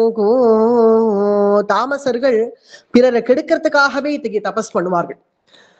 மௌனமா இருக்கிறது கூட மௌன விரதம் இருந்தே இவனை கெடுக்கணும் அப்படிங்கிறதுனால அதுக்கு மௌன விரதத்தை ஒரு தபஸாக எடுத்துப்பார்கள். இல்லது ஒரு யஜ்யம் பண்ணா கூட இவன் ஒழியணுங்கிறதுக்காக ஒரு யஜ்யம். அந்த ஷாரீர தபஸ் கூட நான் விரதம் இருந்து இவன் ஒழியணுங்கிறதுக்காகவே நான் விரதம் இருக்கேன் அப்படின்னு ஷாரீர தபஸ். அடுத்த மனஸ் தபஸ் கூட மௌனமா இருக்கிறது கூட இவன் ஒழியணுங்கிறதுக்காக ஒரு மௌன தபஸ். வாக் தபஸ் எதுவும் கெட்ட வார்த்தை பேசாம இருப்பார்கள். எதுவும் ஏன்னா காரணம் அவர்களுக்கு மனசுல இருக்கிற சித்தம் வேறையா இருக்கும். ஏன்னா கெட்ட வார்த்தை செஞ்சா ஏதாவது நம்ம தப்பா பேசிட்டா நம்ம காரியம் நடக்காது. காரியம் நடக்கணுமே, அதனால எதுவும் வாக்கு அபச்சாரம் பண்ணாம இருப்பார்கள். அப்படி செய்யறவர்கள் ஏதோ ஒண்ணு மனசுல வச்சுண்டு ஒரு உத்வேகம் யாரையாவது ஒருத்தரை டார்கெட் பண்ணியே இவர்களுடைய தபசு இருக்கிறதுனால பரஸ்யோத்சாகனார்த்தம் வாகா தத்வா தத்தாமசம் உதாகிருதம். ஆனா தாமச குணம் உடையவர்கள் தான் செய்யற எந்த தபசா இருந்தாலும் சரி, இந்த 3 தபசுல வாக் தபசு, மனஸ் தபசு, சாரீர தபசு எதுவா இருந்தாலும் பிறரை கெடுக்கணுங்கிற உத்தேசத்தோடையே செய்வார்கள். 20வது ஸ்லோகம். தாத்தவ்யமிதி யத்தானம். இனி தானத்தை பத்தி வருது. ஏன்னா இது யஜ்யம் ஆயிடுத்து, தபஸ் ஆயிடுத்து, ஆகாரம் ஆயிடுத்து. இனி தானத்தை பத்தி சொல்றார். தாத்தவ்யமிதி யத்தானம் தீயதே அனுபகாக்ரீடேன தேசே காலே ச பாத்ரே ச தத்தானம் சாத்விகம் ஸ்மிருதம். சாத்விகர்கள் பண்ணக்கூடிய தானம், ராஜசர்கள் பண்ற தானம், தாமசர்கள் பண்ற தானம். சாத்விகர்கள் பண்ற தானம் தீயதே அனுபகாரினே அப்படின்னு உபகாரமாக இருக்கும். தீயத்தை பிறருக்கு உபகாரமா இருக்கும். சாத்விகர்கள் பண்ணக்கூடிய தானம் தேசே காலேச்ச பாத்ரேச்ச. தேசம், காலம், பாத்திரம் எல்லாம் சரியா இருக்கும் அவர்களுக்கு. சரியா தானம் பண்ற மனசு இருக்கும். முக்கியமா தேசம் அப்படிங்கிறது புண்ணியக்ஷேத்திரமா, குருக்ஷேத்திராதி புண்ணியக்ஷேத்திரங்களோ இல்ல நம்முடைய பாரதமே ஒரு புண்ணியக்ஷேத்திரம் தான். தேசம் அப்படிங்கிறது ரொம்ப முக்கியம். எங்கேயோ போய் பேச்ச பூமியில உட்காந்து கொண்டு அங்கேருந்து நான் தானம் பண்றேன் அப்படிங்கிறத விட பாரத தேசத்திலேயே இருந்து தானம் பண்றது என கர்ம பூமி, மற்றதெல்லாம் போக பூமி அப்படின்னு சொல்லப்பட்டிருக்கு. பாரத தேசம் தான் கர்ம பூமி. அத்தகைய தேசே காலேச்ச பாத்ரேச்ச. காலம், நல்ல காலத்துல, நல்ல தேசத்துல, நல்ல பாத்திரம் அறிஞ்சு யாரு கஷ்டப்படுறார்களோ அவர்களுக்கு தானம். ஏற்கனவே ஒருத்தருக்கு நிறைய இருக்குன்னா அவர்களுக்கு போய் தானம் பண்ணி என்ன பண்ண போறோம்? கஷ்டப்படுறவர்களுக்கு தானம். பாத்ரேச்ச. பாத்திரம் அபாத்திரம்னா என்னன்னு தெரிஞ்சுக்கணும். ஏன்னா அடுத்த ஸ்லோகத்துல அது வருது. ராஜசருடைய தானம் சொல்றச்சே எத்து பிரத்யுபகாரார்த்தம்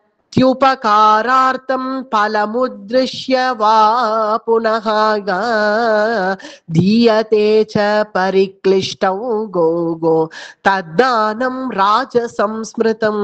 ராஜசர்களுடைய தானம் எப்படி இருக்குமா? ஏற்கனவே 2-3 ஆத்துல சாப்பிட்டுட்டு, ஏன்னா இன்னைக்கு நல்ல முகூர்த்த நாள், 3 கல்யாணம் வந்துடுத்து, 3 பேர் ராத்துக்கும் போய் ஆகணும். ஏன்னா ஒருத்தர் வரலன்னா ஒருத்தர் கோச்சுப்பார். 3 பேருமே நமக்கு முக்கியமானவா. 3 பேர் கல்யாணத்துல போய் ஏதோ கஷ்டப்பட்டு சாப்பிட்டு, ஏற்கனவே சாப்பாடு நல்லா கஷ்டப்பட்டு வந்துட்டு இருக்கிறவனுக்கு சித்த வந்து எங்காத்துலயும் சாப்பிட்டுட்டு போகும் அப்படின்னு கூப்பிடுறது அபாத்திரம். அவர்களுக்கு தேவையே இல்லை. ஏற்கனவே நன்னா சாப்பிட்டுட்டு தான் வராங்கிறவர்களுக்கு போய் நீ சாப்பாடு போடணுங்கிற அவசியமே இல்லை. அது அபாத்திரம்னு பெயர்.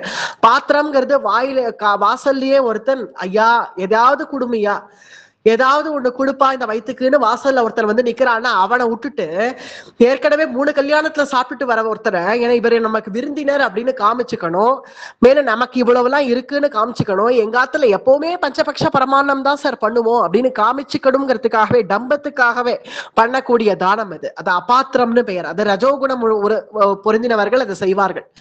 என்கிட்ட என்ன இதெல்லாம் பண்ணிருக்கே, இவ்வளவு பெரிய விருந்து பண்ணிருக்கே, என்ன விசேஷம் அப்படின்னு. எப்பவுமே எங்காத்துல இப்படிதான் சார் சாப்பாடு, எப்பவுமே பச்சபக்ஷ பரமான்னம் தான் எங்களுடைய ஆகாரமே அதுதான் அப்படின்னு தன்னை டம்பம் காமிச்சுக்கணுங்கிறதுக்காகவே தானம் பண்ணுவார்கள். நமக்கு இவ்வளவு இருக்குன்னு காமிச்சுக்கிறதுக்காகவே ஒரு தானம். அதனால தேவையில்லாதவர்களை கூப்பிட்டு கூட தானம். அப்படி இருக்கிறது அபாத்திர தானம். ஆனா பாத்திரம் அறிஞ்சு தானம் பண்ணணுங்கிறது 20வது ஸ்லோகம். தேசே காலேச்ச பாத்ரேச்ச தத்தானம் சாத்விகம் ஸ்மிருதம். அது சாத்விகமான தானம். ராஜசமான தானம் தேவையில்லாதவர்களுக்கு அபாத்திர தானம். அகால தானம் எது தேவையில்லையோ அப்ப போய் நைட்டு 12 மணி சுமாருக்கு ஒருத்தரை கூப்பிட்டு வா சாப்பிடவா, இல்ல 12 மணிக்கு கொடுக்கறதா நான் வேண்டிட்டு இருக்கேன் வா சாப்பிடுவா. 12 மணிக்கு யாருப்பா சாப்பிடுவா? பரவாயில்லவா, ஏன்னா எனக்கு இப்பதான் என் பூஜை முடிஞ்சுது, அதனால 12 மணி ஆனாலும் பரவாயில்ல, நீ சாப்பிட்டுட்டு போனாதான் எனக்கு பலன் உண்டு, வா வந்து சாப்பிட்டுட்டு போயே ஆகணும், உன்னை கூப்பிட்டுட்டு நீ வராத போனா அப்புறம் பிரச்சனை ஆயிடுவா அப்படின்னு நிர்பந்திச்சு போடுற தானம். அது ரஜகுணங்கள் உடையவர்கள் செய்யக்கூடிய தானம். அது தாமசர்கள் பண்ற தானம். 22வது ஸ்லோகம். அதேஷ காலே யத்தானம் அபாத்ரேப்யஸ்ச தீயதே அசத்கிருத மவ்ஞாதௌ தத்தாமசம் உதாஹ்ருதௌ. அபாரமா இருக்கும் அவர்கள் பண்றது. என்னென்ன அபாத்திரமா பார்த்து பார்த்து போடுவார்கள். யாருக்கு நிறைய இருக்கோ வேணும்னு அவர்களுக்கே நிறைய நிறைய கொடுக்கணும்னு நினைப்பார்கள். இது யதார்த்தமாகும். ராஜசர்கள் கூட அபாத்திரத்துக்கு போடுறது ஒரு யதார்த்தமா அமைஞ்சிடும் அப்படி. ஆனா தாமசர்கள் வேணும்னே அப்படி செய்வார்கள். வேணும்னே அபாத்திரமா பார்த்து தானம் பண்ணுவார்கள். இது ஒரு ரெண்டு வித்தியாசம் என்னன்னு பார்த்தோம்னா, அவர் நல்ல நாம சங்கீர்த்தனம் பண்றான் ஒருத்தன். ராத்திரி பூரா உட்காந்து நாம சங்கீர்த்தனம் பண்றவனுக்கு ஒரு 10 நாள் ஆயிடுத்து சாப்பிட. நாம சங்கீர்த்தனம் பண்ணி பண்ணி பண்ணி பாராயணம் பண்ணி பண்ணி தேகத்தை பத்தி கூட யோசிக்காம, நல்ல சாத்விகன், நல்ல பகவத் பக்தி உடையவன், தேகத்தை பத்தி கூட யோசிக்காம 10 நாள் ஆச்சு சாப்பிட்டு ஏதோ தீர்த்த யாத்திரையா புறப்பட்டுட்டான். அவனை ஒரு ஆத்து வாசல் திண்ணையில வந்து படுத்துட்டான். ஏன்னா அவ்வளவு சரீரம் தானே, ரொம்ப நாள் தாங்காது இல்லையா? ஒரு 3-4 நாள் மேல ஆகாரம் போலன்னா சரீரம் தாங்காதே. அதனால அவனுக்கு நாம சங்கீர்த்தனம் பண்றதுல ருச்சி விடல. ஆனா சரீரமும் அதுக்கு ஒத்துழைக்கல. என்ன பண்ணான்னு இப்படி அலைஞ்சு அலைஞ்சு அலைஞ்சு திரிஞ்சு ஒரு ஆத்து திண்ணையில வந்து படுத்துட்டான். படுத்துன்னு உள்ள இருக்கிற ஒரு கிரகஸ்தன், சரி யாரோ என்னவோ கையில சிப்பலா கட்டையை வச்சுட்டு இருக்கான், நல்ல பார்த்த துளசி மாலையெல்லாம் போட்டுட்டு இருக்கான், பஜனை பண்ணுவான் போல இருக்கே, வந்து படுத்துட்டானே, சரி எழுந்திருப்பா, இந்தா கொஞ்சம் சாப்பிடு அப்படின்னு உடனே எழுந்து குடுங்கோ சுவாமி அப்படின்னு வாங்கி சாப்பிட்டான். சாப்பிட்டு முடிச்ச பிறகு நல்ல தெம்பு வந்துடுது. மறுபடியும் ராத்திரி பூரா அவாத்து வாச திண்ணையிலேயே உட்காந்து நல்ல நாம சங்கீர்த்தனம் பண்ணா போனான். இது பாத்திரம் அறிஞ்சு தானம் பண்றது. இதே ஒரு திருடன் என்ன பண்ணா, 10 கிரகத்துல திருடிட்டான். நல்ல போலீஸ் துரத்துறா, அங்க ஓடி இங்க ஓடி அங்க ஓடி இங்க ஓடி ஒரு வழியா போலீஸ் தேடுறதை விட்டுட்டு அவ போயிட்டா அப்படின்னு தெரிஞ்ச உடனே ஒரு ஆத்து திண்ணையில தன் சரீரம் ஒத்துழைக்கல இதுக்கு மேல ஓடுறதுக்கு, ஒரு ஆத்து வாசல்ல திண்ணையில வந்து நல்லா படுத்துட்டான். அதே கிரகஸ்தன் சரி வந்து படுத்துட்டு இருக்கானே, என்னமோ ஏதோ எழுந்திருப்பா சாப்பிடுன்னா அவன் நல்லா சாப்பிட்டுட்டு, ஏன்னா அது அபாத்திர தானம், நல்லா சாப்பிட்டுட்டு அவாத்திலேயே திருடி அவாளையே வெட்டிட்டு போயிடுவான். அது அபாத்திர தானம். அதுதான் பாத்திரம் அறிஞ்சு தானம் பண்றது அப்படின்னு பெயர். தாமசர்கள் என்ன பண்ணுவார்கள், இந்த மாதிரி திருடர்களா பார்த்து தானம் பண்ணுவான். அவனை ஒழிச்சு கட்டணும், ஒரு 10 ஆளை கூட்டின்னு வந்துரு, இந்த அவனுக்கு நான் நல்ல சாப்பாடு போடுறேன், நல்ல பைசா கொடுக்குறேன் அப்படின்னு பண்ணக்கூடியது தாமசர்களுடைய தானம். தாமசர்கள் இந்த மாதிரி திருடுறவர்கள், கொலை பண்றவர்கள்னு இவர்களையா பார்த்து பார்த்து தானம் பண்ணுவார்கள் தாமசர்கள். 20வது ஸ்லோகம். தாத்தவ்யமிதி யத்தானம் தீயதே அனூப காரிணே தேசே காலே ச பாத்ரேஷ தத்தானம் சாத்விகம் பலம். இது 20வது ஸ்லோகம் சாத்விகம். அடுத்து 21வது ஸ்லோகம் ராஜசம், 22வது ஸ்லோகம் தாமசம். இந்த 3 விதமான தானமும் சொன்ன பிறகு அடுத்து 23வது ஸ்லோகம் இப்ப கடைசியா சொல்றாரு. இனி அத்தியாயம் பூர்த்தியா போறது. இப்ப கடைசியா பகவான் சொல்றதுதான் என்னைக்குமே முக்கியம். ஒரு அத்தியாயத்தையும் பகவான் அந்த அத்தியாயத்தை கொண்டு வந்து முடிக்கிறதுடைய அழகு. யஜ்ஞம், தானம், ஆகாரம், தபசு எல்லாம் இந்த 3 குணங்கள் உடையவர்கள் எப்படி எப்படி அனுஷ்டிக்கிறார்கள்ங்கிறத சொல்லி, ஏன்னா அர்ஜுனன் கேட்ட கேள்வி அதுதான். ஸ்ரத்தையா இருக்கிறவர்கள், அஸ்ரத்தையா இருக்கிறவர்கள், அஸ்ரத்தையா இருக்கிறவர்கள் என்னென்ன செய்யறார்கள் அப்படின்னு காட்டுறதுக்காக தான் இந்த 3மே சொல்லிண்டே வந்தான், 3 குணங்களோட கூட. 23வது ஸ்லோகத்துல என்ன சொல்றான், ஓம் தத் தத் சதிதி, ஓம் தத் சதிதி நிர்தேஷோம் ब्रह्मणा त्रिविधः स्मृतः ब्राह्मणास्तेन भेदेश्च यज्ञाश्च विहिता पुरागा. ஓம் தத்து சித்து, இது 3மே பரமாத்மாவனுடைய திருநாமம் தான். ஓம் அப்படிங்கிறது பிரணவ மந்திரம், அது பரமாத்மாவனுடைய நாமம் தான். தத்து அப்படிங்கிறதும் அவனுடைய நாமம் தான். சத்து அப்படிங்கிறதும் அவனுடைய நாமம் தான். ஓம் தத்து சித்தி 3மே அவனுடைய நாமம். எதனாலன்னா ஓம்னு தெரியறது, சரி அது பிரணவ மந்திரம் அப்படின்னே நமக்கு புரியறது. சித்து அப்படிங்கிறது அழியாத வஸ்து, அதனாலேயே சித்து. தத்து அப்படிங்கிறது அப்பிரமேயமானது, அப்பிரமேயமானது அப்படிங்கிறதுனாலயே அது தத்து. இந்த 3 நாமங்களாகவும் இதை பார்க்கலாம், இதை ஒரே தத்துவமாக கூட இதை பார்க்கலாம். ஆனா பரமாத்மாவே என்றும் சாஸ்வதமானவன், அழியாதவன் அப்படிங்கிறத தெரிஞ்சுண்டு, அதனால அந்த பரமாத்மாவினுடைய அர்ப்பணமாக நாம் பண்ணக்கூடிய யாகம், யஜ்ஞம், தானம், தபசு இது எல்லாமே, அதுவும் பிராமணர்கள் உச்சரிக்கக்கூடிய வேத மந்திரத்துல இந்த பகவானுடைய 3 நாமங்கள் இருக்குன்னு சொல்றான். நம்ம பிராமணாஸ்தேன வேதேஷ்ச யஜ்ஞாஸ்ச விஹிதா புராஹா.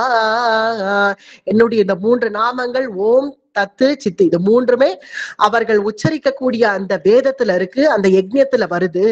அந்த யஜ்ஞத்துல வருதுங்கிறத ஏன் சொல்றான் அப்படின்னு பார்த்தா, தஸ்மாத், அது 24வது ஸ்லோகம், தஸ்மாத் ஓம் இத்யுதா தாஹ்ருத்ய யஜ்ஞதான தபக்ரியாஹ பிரவர்த்தந்தே விதானோக்தா சததம் பிரம்மவாதினாஹ. யாருமே ஒரு தானம் ஆரம்பிக்கிறச்சேவோ இல்ல ஒரு யஜ்ஞம் ஆரம்பிக்கிறச்சேவோ இல்ல எந்த கிரியைகள் ஆரம்பிச்சாலும் தஸ்மாத் ஓம் இத்யுதாஹ்ருத்ய ஓம்னு தான் ஆரம்பிப்பார்கள்.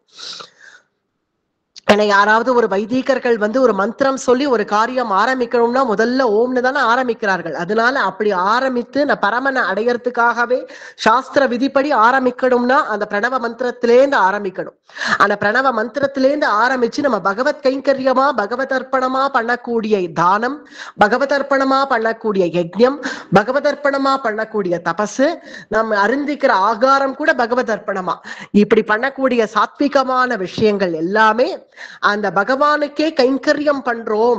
ஜனதா வேற இல்ல, ஜனார்தனன் வேற இல்ல, ஜனதா சேவையே ஜனார்தனன் சேவை அப்படிங்கிறத நினைச்சுண்டு அந்த பரந்தாமணியை மனசுல நினைச்சுண்டு சாஸ்திர விதிப்படி செய்யறவர்கள், நல்ல ஸ்ரத்தையோட கூட செய்யறவர்கள், அவர்கள் என்றுக்குமே பிரணவ மந்திரத்திலேருந்து ஆரம்பிச்சு இத்தகைய தன் என்ன காரியம் செஞ்சாலும் அப்படி செய்வார்கள். தஸ்மாத் ஓம் இத்யுதாஹ்ருத்ய யஜ்ஞதான தபக்ரியாஹ, யஜ்ஞம் தானம் தபசு என்ன கிரியை செஞ்சாலும் என்னக்கு அர்ப்பணமாக செய்யறதுனால பிரணவ மந்திரத்திலேருந்தே அவர்கள் ஆரம்பிப்பார்கள், ஸ்ரத்தையாக இருக்கக்கூடியவர்கள். ததித்ய நபி சந்தாய பலம் யஜ்ஞ தபக்ரியாக தான கிரியாஸ்ட விவிதாக கிரியந்தே மோக்ஷகாங்ஷிபிஹி, கிரியந்தே மோக்ஷகாங்ஷிபிஹி. யார் இந்த செயல்கள்ல எது செஞ்சாலும் தபசோ யஜ்ஞமோ தானமோ எல்லாம் நம்முடைய பலனுக்காக அப்படின்னு நினைக்காம பலம் யஜ்ஞ தபக்ரியா, இந்த எல்லாமே நம்முடைய பலனுக்காக, தானம் பண்ணா எனக்கு இந்த பலன் வரும், யஜ்ஞம் பண்ணா இந்த பலன் வரும், தபசு பண்ணா இந்த பலன் வரும் அப்படின்னு எல்லாம் நினைக்காம எல்லாமே பகவதார்ப்பணமாக எவன் செய்யறானோ அவன் பண்ற எல்லா கிரியையுமே கிரியந்தே மோக்ஷகாங்ஷிபிஹி, மோக்ஷ சாதனமாக அவன் பண்ணக்கூடிய கிரியைகள் ஆறுது அப்படிங்கறத சொல்லி அடுத்தது 26வது ஸ்லோகம், 26, 27வது ஸ்லோகம். சத்பாவே சாது பாவே ச சதித்யே தத் பிரயுஜ்யதே யே பிரசஸ்தே கர்மணி ததா சச்சப்தஹ பார்த்த யுஜ்யதே யே யஜ்ஞே தபசி தானே ச ஸ்திதிஹி சதிதி சோச்யதே யே கர்ம சைவ ததர்த்தியம் கோ சதித்யே வாபி தீயதே. பக்திமயமான யாகம், பக்திமயமான யோகம், பக்திமயமான தானம், பக்திமயமான யஜ்ஞம், பக்திமயமான தபசு, இது எல்லாமே செய்யக்கூடியவன், பக்திமயமா எது செஞ்சாலும் பக்திமயமா செய்யக்கூடியவன். பிரசஸ்தே கர்மணி ததா, பிரசஸ்தே கர்மணி ததா, அவன் பண்ணக்கூடிய எல்லா கர்மானுஷ்டானங்களும் பார்த்தா என்னையே அடையிறது. என்ன அடையிறதுங்கிறச்சே யஜ்ஞே தபசி தானே ச ஸ்திதி ஸ்திதி சோச்யதே, அவன் பண்ணக்கூடிய யஜ்ஞம் தானம் எதுவா இருந்தாலும் அவன் செஞ்சுட்டு அவன் செஞ்சவனுக்கு அவன் தானம் வாங்கினவன் அவன் முகத்தை பார்த்து தேங்க்ஸ் சொல்றானா, நன்றி சொல்றானான்னு எதிர்பார்க்காம, கிருஷ்ணா தானம் பண்றாப்புல என்ன இன்னைக்கு வச்சிருக்கியே அப்படின்னு என் முகத்தை பாக்குறவன், தானம் பண்ணிட்டு அவன் முகத்தை பார்க்க மாட்டான், தானம் வாங்கினவன் முகத்தை பார்க்க மாட்டான், தானம் பண்ணிட்டு என் முகத்தை பார்ப்பான். அவன் ஆராதனமா என்ன மூர்த்தியை வச்சுட்டு இருக்கானோ அந்த மூர்த்தியை திரும்பி பார்ப்பான், கிருஷ்ணன் முகத்தை பார்ப்பான், இல்லைன்னா ஆகாயத்தை பார்ப்பான். கிருஷ்ணா அப்படின்பான், தன் ஹிருதயத்திலேயே கை வச்சுட்டு கிருஷ்ணா அப்படின்னுவான். அத்தகைய என்னுடைய பக்தன் அவன் வேற யார போய் அடைஞ்சிட போறான், என்னதான் அடைய போறான். ஏன்னா அவன் ஸ்ரத்தையா பண்றான்னு அர்த்தம். எவன் ஒருவன் எல்லாம் கிருஷ்ணார்ப்பணமாக பகவதார்ப்பணமாக தான் செய்யக்கூடிய செயல்கள் எல்லாம் செய்யறானோ அவன் ஸ்ரத்தை உடையவன். அவன் என்ன கர்மா செஞ்சாலும் எனக்காகவே செய்வான், எனக்காகவே நினைப்பான், எனக்கு கிருஷ்ணனுக்காகவே தூங்கி, கிருஷ்ணனுக்காகவே எழுந்து, கிருஷ்ணனுக்காகவே தளிக பண்ணி, கிருஷ்ணனுக்காகவே சாப்பிட்டு, பகவன் நாம சங்கீர்த்தனமே பண்ணி, உத்தியோகமும் கிருஷ்ணனுக்காக, எல்லாம் சர்வத்திர கிருஷ்ணனுக்காக பண்றவன் வேற யார போய் அடைய போறான், என்னதானே அடைய போறான். அத்தகையவன் ஸ்ரத்தையாக சாஸ்திர விதிப்படி செய்யக்கூடியவன் அர்த்தம். ஏன்னா சாஸ்திர விதிகள்லயே பகவதார்ப்பணமாக பண்ணு, அதுதான் கர்மயோகம் அப்படின்னு சொன்னதுனால கர்ம செய்வ ததாத்தீயம் சதித்யே வாபிதீயதேயே, அவன் செய்யக்கூடிய எல்லா செயல்கள்லயும் கர்ம யோகம்ங்கிறது இருக்கும். ஏன்னா அவன் பண்ற கர்மா எல்லாம் பகவதார்ப்பணமா பண்றதுனால அவன் சிறந்த கர்மயோகி. ஆனா அஸ்ரத்தையா செய்யக்கூடியவர்கள், கடைசி ஸ்லோகமாக இதை சொல்லி முடிக்கிறான் பகவான், அஸ்ரத்தையா ஹுதம் தத்தம் தபஸ் தப்தம் கிருதம் சயத் அசதித்யுச்யதே பார்த்தாக நச தத் அஸ்ரத்தையா செய்யக்கூடியவர்கள் பரமன் மீதே நம்பிக்கை இல்லாதவர்கள்னு அர்த்தம். பகவான் மீதே நம்பிக்கை இல்லாதவர்கள் பெரும்பாலும் தாமசர்கள் இந்த கேட்டகரியில வருவா. ரஜோகுணம் உடையவர்கள் கூட அவர்களுக்கும் அஸ்ரத்தைங்கிறது இருக்கு, 50-50 இருக்கு. ஒரு 50% நம்பிக்கை இருக்கு, ஆனா 50% என்ன, இது தம்பத்துக்காக செய்யணும் அப்படிங்கிற ஒரு புத்தி இருக்கிறதுனால அந்த ரஜோகுணம் உடையவர்களை கூட கொஞ்சம் கொஞ்சமா சாத்விகர்களா மாத்திடலாம். ஆனா தபோகுணம் உடையவர்கள் பிறரை கெடுக்கணுங்கிறதுக்காகவே செய்யக்கூடியவர்கள் அஸ்ரத்தையாக நம்பிக்கையின்றி, அதாவது தானமோ யஜ்ஞமோ, அதாவது இப்ப முதல்ல சொன்னதை அப்படியே இங்க ரிலேட் பண்ணலாம். நம்முடைய சனாதன மதத்தையே ஏத்துண்டு சாஸ்திரங்களை ஏத்துண்டு அதை அஸ்ரத்தையா பண்றவர்கள், ஸ்ரத்தையா பண்றவர்கள் சாத்விகர்கள், ஓரளவுக்கு ராஜசர்களும். தாமசர்கள் என்ன பண்றார்கள், அவர்களும் யஜ்ஞம் பண்றார்கள், அவர்களும் தானம் பண்றார்கள், அவர்களும் தபசு பண்றார்கள். ஆனா அஸ்ரத்தையா பிறரை கெடுக்கணுங்கிறதுக்காகவும் நம்பிக்கை இல்லாம பண்றார்கள். தபசு யஜ்ஞம் தானம் இதெல்லாமே நம்முடைய சனாதன சாஸ்திர மதம் தான். ஆனாலும் சாஸ்திரத்தை அவர்கள் ஏத்துண்டார்கள், ஆனா அதை ஸ்ரத்தையாக ஏத்துக்கல, அதை வேற விதமா பயன்படுத்துறார்கள். அத்தகைய தாமசர்கள் கோட்டி கல்பமாகும் என அடையறதுக்கு. ஸ்ரத்தையா செய்யக்கூடிய விஷயங்கள், கர்மயோகியா இருக்கக்கூடியவர்கள், அவர்கள் பண்ணக்கூடிய தபசோ தானமோ யஜ்ஞமோ எல்லாம் என்னிடத்துல சேர்றது, பலனை உத்தேசிக்காம என்கிட்ட விட்டுடுறார்கள்ங்கிறதுனால அவர்கள் உடனே என்னை அடைய முடியும். ஆனால் இந்த தாமசர்கள் அஸ்ரத்தையாக செய்யக்கூடியவர்கள், அவர்கள் பலனை உத்தேசிச்சு செய்வார்கள், பிறரை கெடுக்கணும்னே செய்வார்கள். பலனை உத்தேசிச்சு செய்யறது கூட ராஜசம், பிறரை ஏதாவது ஒண்ணு கெடுக்கணும்னே செய்யக்கூடிய தாமசர்கள் செய்யக்கூடிய விஷயமானது, அவர்கள் செய்யக்கூடிய கர்மாவானது அஸ்ரத்தையா குதம் தத்தம் தபஸ் தத்தம் கிருதம் சயத், அத்தகையவர்கள் செஞ்சார்களாகில் ஒழிஞ்சு போயிடுவேங்கிறான். உத உண்டு அப்படி பண்றவர்கள். ஏன்னா தாமசர்கள் நரகத்துக்கு போவார்கள்னு முன்னாடி அத்தியாயத்திலே சொல்லிட்டான் இல்லையா? அப்படி நீ ஒருவேளை செஞ்சியாகில் சாஸ்திரத்தை ஏத்துண்டு அந்த சாஸ்திரத்தை விதிப்படி செய்யாம இப்படி அஸ்ரத்தையா வேற விதமா பயன்படுத்திட்டு செஞ்சியாகில் உத உண்டு ஜாக்கிரத அப்படின்னு இங்க ஜாக்கிரதை படுத்துறான் பகவான். அப்படிலாம் உதைக்காமலாம் விட முடியாது. ஒண்ணு அஸ்ரத்தையா செஞ்ச, விதியை விட்டுட்டு வேற விதமா செஞ்சேன்னா உத உண்டு, அதனாலதான் கோரம் அப்படின்னுட்டான் முன்னாடி ஸ்லோகங்கள்லயே. அடி உண்டு உனக்கு, ஜாக்கிரதையா ஒழுங்கா நடந்துக்கும் அப்படின்னு சொல்லி முடிக்கிறான் இந்த 17வது அத்தியாயத்துல. 16, 17 2 அத்தியாயத்தையுமே பார்த்தோம்னா அசுர குணங்கள், தெய்வீக குணங்கள், அதுல நம்ம இந்த சாஸ்திரத்தையே விட்டுட்டு வேற மார்க்கத்துக்கு போனவர்கள 16வது அத்தியாயம், சாஸ்திரத்தை ஏத்துண்டு அதை ஸ்ரத்தை இல்லாம செஞ்சு வேற விதமா பயன்படுத்திக்கிறவர்களுக்கு என்ன கதி அப்படிங்கிறத 17வது அத்தியாயத்துல அர்ஜுனன் கேட்ட கேள்வி. அஸ்ரத்தையா பண்றவர்களுக்கு, விதியை விட்டுட்டு வேற விதமா பண்றவர்களுக்கு என்ன கதின்னு அர்ஜுனன் கேட்டா இல்லையா? உத உண்டு ஜாகிரதை அப்படின்னு சொல்லி முடிச்சிருக்கான் கிருஷ்ணன். இங்க 17வது அத்தியாயம் இதோட முடியாது. கடைசி அத்தியாயம் மோட்ச சந்நியாச யோகம் அப்படின்னு அதுக்கு பெயர். 18வது அத்தியாயம், இதுல சரம ஸ்லோகம் வருது. அது அடுத்த வாரம் 18வது அத்தியாயத்தோட கீதையை பூர்த்தி பண்ணிப்போம். அடியே.